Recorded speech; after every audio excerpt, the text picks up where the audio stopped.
Lecture du livre de la sagesse.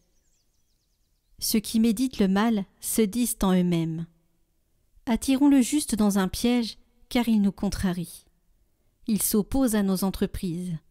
Il nous reproche de désobéir à la loi de Dieu et nous accuse d'infidélité à notre éducation. Voyons si ces paroles sont vraies, regardons comment il en sortira. Si le juste est fils de Dieu, Dieu l'assistera et l'arrachera aux mains de ses adversaires. Soumettons-le à des outrages et à des tourments. Nous saurons ce que vaut sa douceur, nous éprouverons sa patience. Condamnons-le à une mort infâme, puisque, dit-il, quelqu'un interviendra pour lui.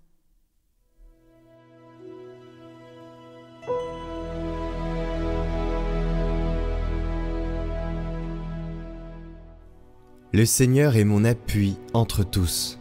Par ton nom, Dieu, sauve-moi. Par ta puissance, rends-moi justice. Dieu, entends ma prière.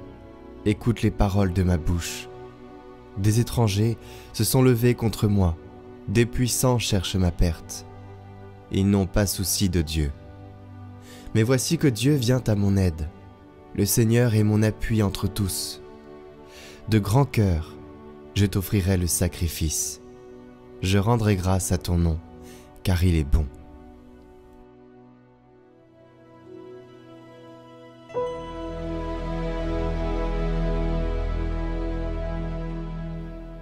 Lecture de la lettre de Saint Jacques.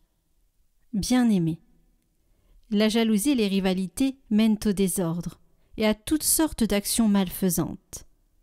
Au contraire, la sagesse qui vient d'en haut est d'abord pure, puis pacifique, bienveillante, conciliante, pleine de miséricorde et féconde en bons fruits, sans parti pris, sans hypocrisie. C'est dans la paix qu'est semée la justice, qui donne son fruit aux artisans de la paix. D'où viennent les guerres, d'où viennent les conflits entre vous? N'est-ce pas justement de tous ces désirs qui mènent leur combat en vous-même? Vous êtes plein de convoitises et vous n'obtenez rien, alors vous tuez. Vous êtes jaloux et vous n'arrivez pas à vos fins, alors vous entrez en conflit et vous faites la guerre. Vous n'obtenez rien parce que vous ne demandez pas. Vous demandez, mais vous ne recevez rien. En effet, vos demandes sont mauvaises, puisque c'est pour tout dépenser en plaisir.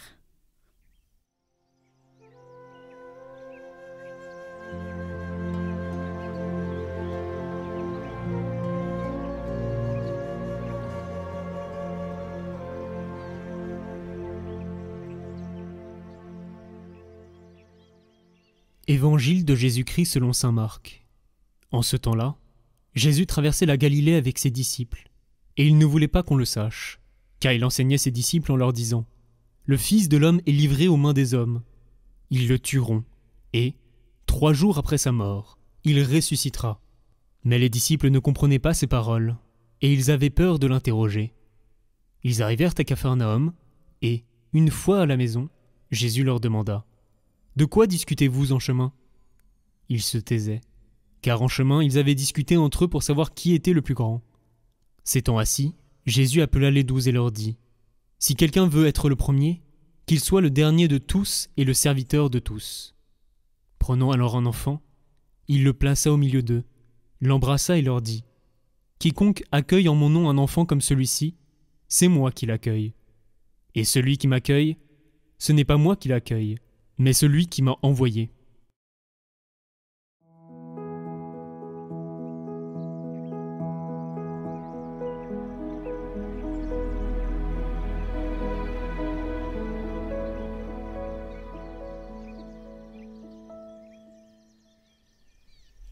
Chers amis de Catoglade, Jésus livre en ce dimanche une clé pour vaincre la guerre au cœur de ce monde et en nos propres cœurs. Saurons-nous accueillir cette bonne nouvelle et la laisser transformer nos cœurs pour mieux changer ce monde? Trop souvent, nous cherchons un bouc émissaire pour les malheurs qui frappent notre monde ou la cause d'un malheur qui nous arrive. Alors le doigt pointé vers telle personne ou tel dictateur, Du haut de notre innocence et de nos vertus, nous les accusons. C'est de sa faute, c'est de leur faute. La lettre de Jacques est succulente de vérité. Il commence par appeler les destinataires « bien-aimés ». Mais voilà, la lettre change de ton. D'où viennent les guerres? D'où viennent les conflits entre vous? N'est-ce pas justement de tous ces désirs qui mènent leur combat en vous-même? Et saint Jacques de dénoncer les vices cachés, les convoitises, la jalousie, comme racine des conflits et des guerres, la mauvaise prière, inspirée seulement par l'envie et les plaisirs du monde. Nous sommes étonnés de la dureté des mots de saint Jacques, si opposés à l'adresse première, « bien-aimé ». Est-ce de l'hypocrisie de la part de l'apôtre? Et si, justement, cette dureté est seulement suscitée par l'amour qu'il porte à ses fidèles?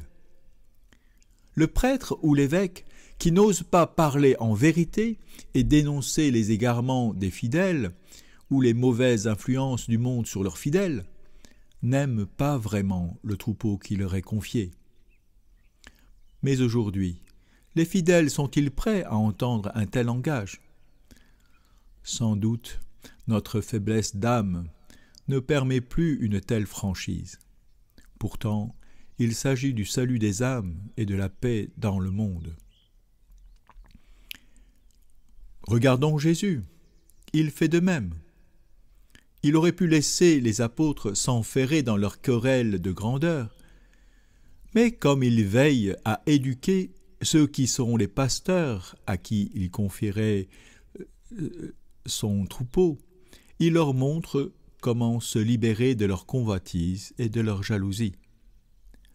Jésus place alors un enfant au milieu d'eux et leur dit « Quiconque accueille en mon nom un enfant comme celui-ci, c'est moi qui l'accueille. » Quel est le sens de ces mots?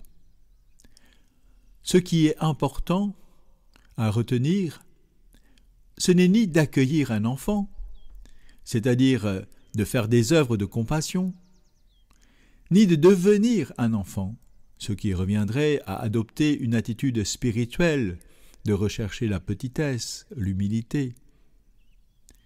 Mais c'est de faire cela en mon nom, c'est-à-dire de le faire dans la personne du Christ, en ayant laissé le Christ nous donner de devenir cet enfant, en laissant sa parole et sa grâce réaliser en nous cette transformation, cette conversion.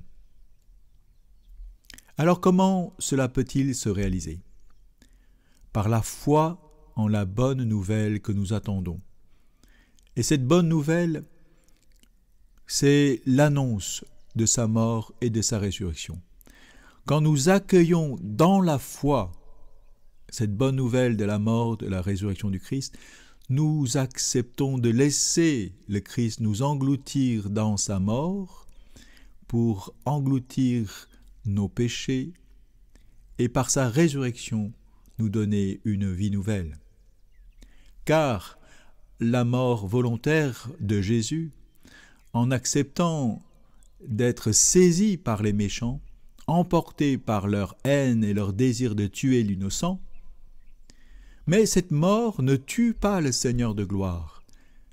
Elle va au contraire être fatale pour la mort elle-même et tous les mauvais désirs qui habitent le cœur des hommes, pour les engloutir dans sa mort une fois pour toutes, et par sa résurrection, faire jaillir au cœur du monde, au cœur de l'homme, en lui, par lui et avec lui, en son nom, un élan d'amour et de bonté par la grâce d'un enfantement à la vie divine.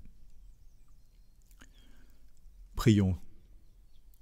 Seigneur, fais de tes enfants des artisans de paix, de justice et d'amour, dans la grâce du sacrement du baptême et de l'Eucharistie.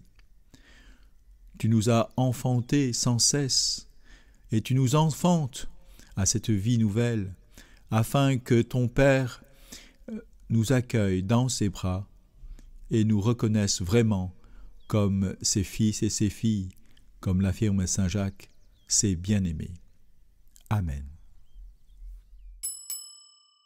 Chers amis, le 29, c'est la fête des 3 archanges, des saints archanges. Et pour cela, je vous propose cette neuvaine à l'archange Gabriel, à l'archange Raphaël et à l'archange Michel. Je vous mets le lien en haut à droite et dans la description.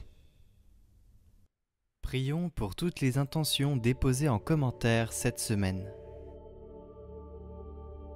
Notre Père, qui es aux cieux, que ton nom soit sanctifié, que ton règne vienne, que ta volonté soit faite sur la terre comme au ciel. Donne-nous aujourd'hui notre pain de ce jour. Pardonne-nous nos offenses, comme nous pardonnons aussi à ceux qui nous ont offensés. Et ne nous laisse pas entrer en tentation, mais délivre-nous du mal. Amen. Je vous salue Marie, pleine de grâce. Le Seigneur est avec vous. Vous êtes bénie entre toutes les femmes, et Jésus, le fruit de vos entrailles, est béni. Sainte Marie, Mère de Dieu, priez pour nous pauvres pécheurs, maintenant et à l'heure de notre mort. Amen.